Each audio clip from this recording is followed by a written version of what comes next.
Here we go. Dear colleagues, my name is Matt Bossard, and it's a pleasure to present you on behalf of the AMIS study group our abstract entitled Temporal Trends in Treatment and Outcomes of MI Patients with Concomitant Moderate to Severe Renal Failure. You need to bear in mind that chronic kidney disease is one of the fastest growing causes for morbidity and mortality globally, and the number of MI patients with established renal disease is growing.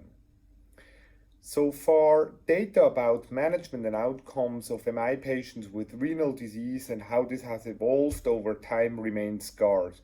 So therefore, we thought to assess management and outcomes of in-hospital outcomes of MI patients with renal disease in Switzerland and how this has evolved over time.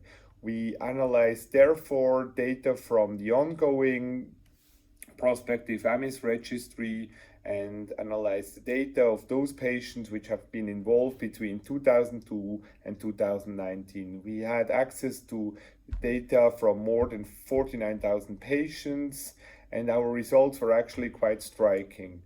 We found that patients with renal disease and MI presentation represent a distinct cohort which is way older than those patients without, MI patients without established renal disease.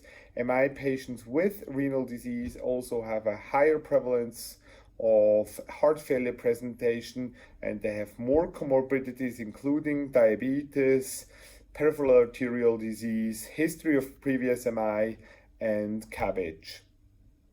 Interestingly, we found that the number of patients with MI and renal disease significantly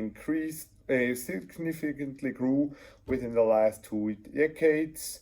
Also, the number of PCI procedures performed among MI patients, irrespective of their underlying renal function, has grown.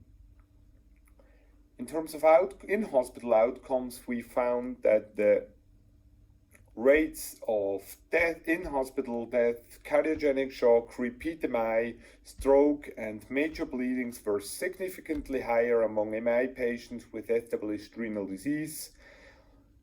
However, we found that the risk for in-hospital mortality significantly decreased within the last 2 decades, and the rate of death decreased from 17% to 10.52% in 2019.